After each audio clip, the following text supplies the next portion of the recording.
नमस्कार। आकाशवाणी से प्रस्तुत है समाचार संध्या।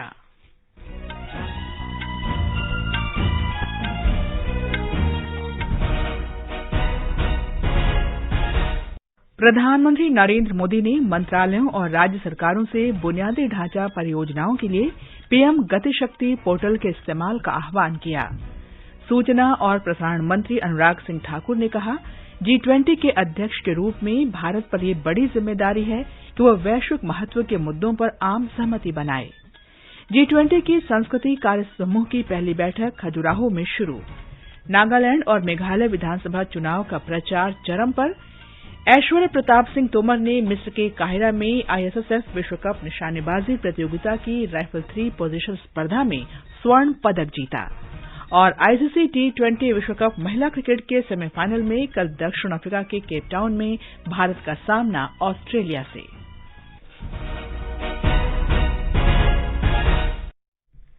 समाचार संध्या के साथ मैं कनकलता। प्रधानमंत्री नरेंद्र मोदी ने आज नई दिल्ली में प्रौद्योगिकी मंच प्रगति के जरिए विभिन्न सरकारी योजनाओं और उनके समय पर कार्यान्वयन के बारे में बैठक की। प्रधानमंत्री ने मंत्रालयों और राज्य सरकारों से कहा कि वे बुनियादी परियोजनाओं के कार्यान्वयन के लिए प्रधानमंत्री गति शक्ति पोर्टल का उपयोग करें। एक रिपोर्ट। प्रधानमंत्री ने जोर दिया कि भूमि अधिग्रहण और अन्य परियोजना संबंधी मुद्दों के तेजी से निस्तारण के लिए काम किया जाए ताकि परियोजनाएं समय पर पूरी हो सकें। उन्होंने केंद्र और राज्य सरकारों के बीच समन्वय पर बल दिया। इस दौरान प्रधानमंत्री ने अमृत सरोवर मिशन की प्रगति की समीक्षा की। उन्होंने बिहार में किशनगंज और गुजरात में बोटाड में ड्रोन के जरिए अमृत सरोवर स्थलों को देखा। श्री मोदी ने मंत्रालयों और सभी राज्य सरकारों से मानसून से पहले अमृत सरोवर परियोजना को मिशन के रूप में पूरा करने का सुझाव दिया। उन्होंने इसके समय पर पूरा किए जाने के लिए प्रखंड स्तर पर निगरानी व्यवस्था बनाए जाने पर बल दिया। इस योजना के अंतर्गत देश भर में 50,000 अमृत सरोवर बनाए जाएंगे। समाचार कक्ष से मुकेश कुमार। सूचना और प्रसारण मंत्री अनुराग सिंह ठाकुर ने आज बेंगलुरु में G20 देशों के वित्त और केंद्रीय बैंकों के उप प्रमुखों की बैठक का उद्घाटन किया। हमारे संवाददाता ने बताया है कि श्री ठाकुर ने कहा कि G20 समूह की अध्यक्षता मिलना भारत के लिए गर्व की बात है।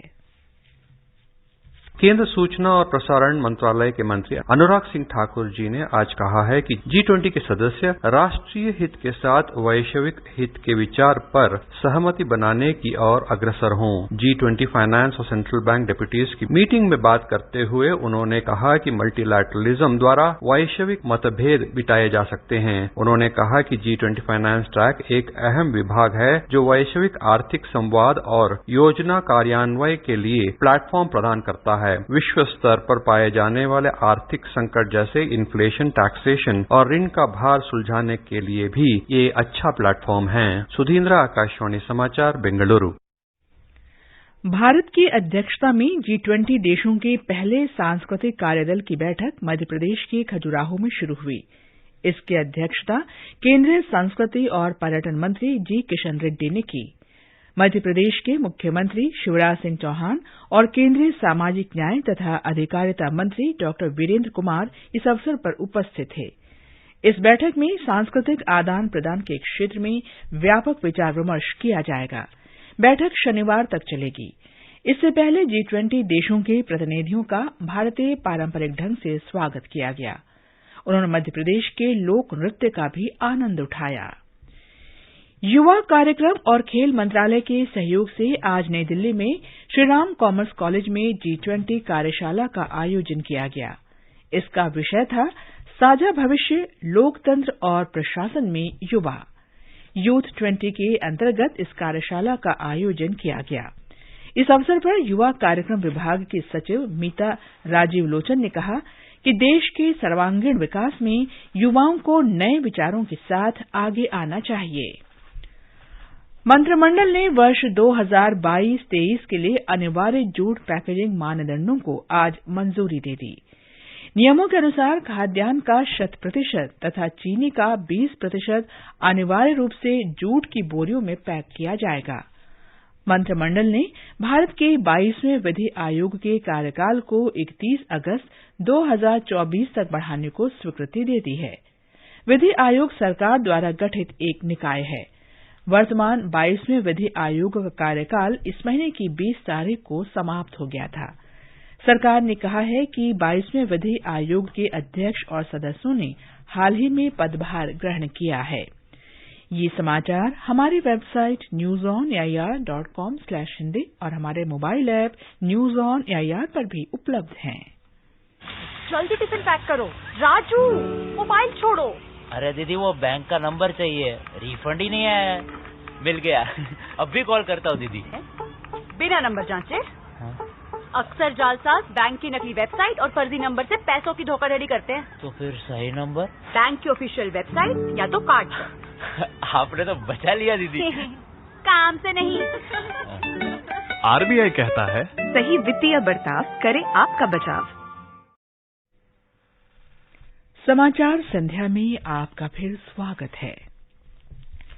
नागालैंड और मेघालय विधानसभा चुनाव का प्रचार चरम पर है। नागालैंड में सभी राजनीतिक दलों के नेता मतदाताओं को लुभाने का हर संभव प्रयास कर रहे हैं। एक रिपोर्ट। आज मुख्यमंत्री और एनडीपीपी के वरिष्ठ नेता नेफ्यू रियो, प्रदेश के उप मुख्यमंत्री वाई पाटन और भाजपा के वरिष्ठ नेता नलिन कोहली ने प्रचार सभा में हिस्सा लिया। कांग्रेस की ओर से सांसद शशि थारूर ने मतदाताओं को रिझाने की कोशिश की। इस बीच प्रदेश में डाक से मतदान की प्रक्रिया भी जारी है और इस प्रक्रिया में मतदान कर्मी, पुलिसकर्मी और अन्य कर्मचारी लगे हुए हैं। चुनाव आयोग द्वारा यहां मतदाताओं को जागरूक करने के लिए भी कई कदम उठाए जा रहे हैं। आसनों के साथ मैं मानस प्रतिम शर्मा, आकाशवाणी समाचार, कोहिमा। मतदान का दिन नजदीक आने के मद्देनजर राजनीतिक दलों के शीर्ष नेता मेघालय पहुंच रहे हैं।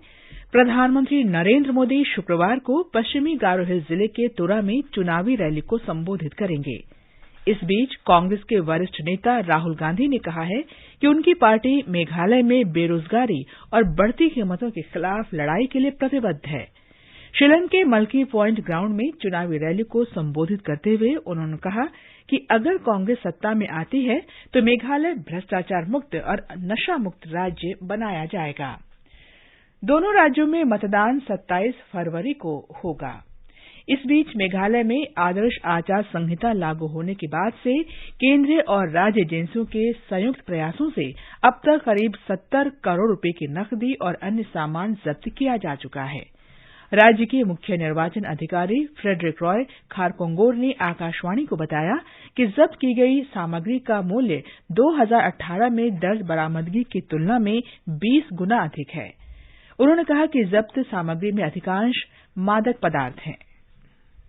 Earlier on, Meghalaya used to be only a transit point for the drugs because drugs used to come from Manipur and Nagaland and basically from Burma, and then from Meghalaya it's just a transit route and then it goes to the rest of India. But now a new change is that it's also a destination. The regulations and all the enforcements that are taking place have dealt a very strong message to the drug perpetrators that if they join and they coordinate their efforts, then this menace can be addressed to a large extent. It can be curbed. So apart from the elections, the war on drugs is still continuing, and we are happy that from the election authorities we are contributing in a small way towards this war on drugs. Uttar Pradesh की योगी आदित्यनाथ सरकार ने आज अमृतकाल का पहला budget पेश किया। राज्य के वित्त मंत्री सुरेश कुमार खन्ना ने विधानसभा में 2023-24 का बजट पेश किया। इससे पहले मुख्यमंत्री की अध्यक्षता में हुई कैबिनेट की बैठक में बजट पारित किया गया। कुल 6,90,242 करोड़ और 43 लाख रुपए का ये प्रदेश का सबसे बड़ा बजट है। मुख्यमंत्री योगी आदित्यनाथ ने संवाददाता सम्मेलन में कहा कि आत्मनिर्भर भारत की तर्ज पर उत्तर प्रदेश को आत्मनिर्भर बनाने में ये बजट मददगार होगा। केंद्रीय वस्त्र राज्य मंत्री दर्शना जरदोश ने कहा है कि कपड़ा क्षेत्र का विकास तकनीकी वस्त्र उद्योग से जुड़ा हुआ है। मुंबई में टेक्नोटैक्स के उद्घाटन के अवसर पर उन्होंने कहा कि भारत दुनिया में तीसरा सबसे बड़ा वस्त्र और परिधान निर्यातक देश है। उन्होंने कहा कि वैश्विक तकनीकी वस्त्र उद्योग लगातार बढ़ रहा है और भारत को इससे बड़ा फायदा होगा।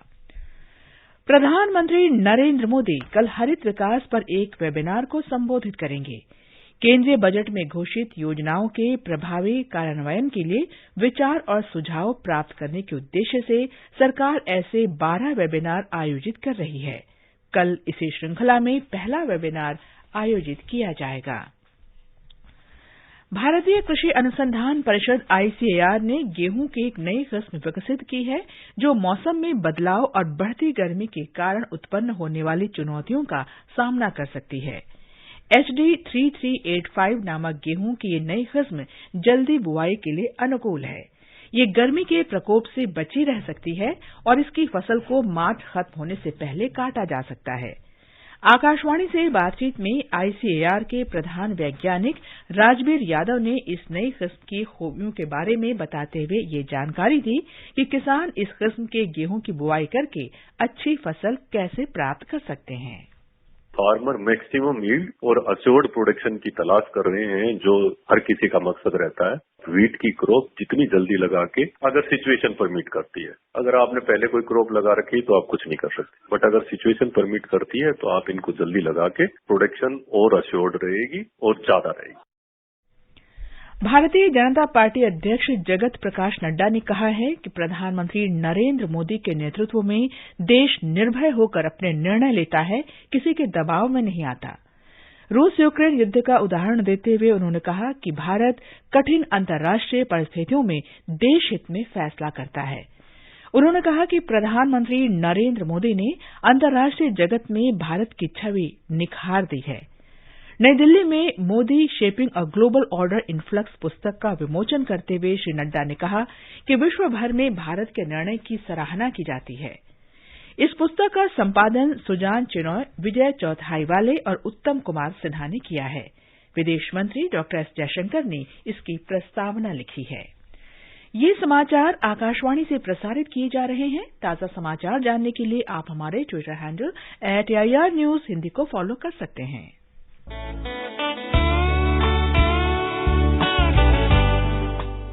Northeast Diary program, broadcast every Thursday at 5:30 p.m. brings very interesting and enchanting stories from the 8 Indian states of Northeast India. Northeast Diary this week, on the 23rd of February 2023, brings an exclusive interview with Padma Shri awardee Bikram Bahadur Jamatia, a veteran social activist from Tripura. Looking forward to seeing you there.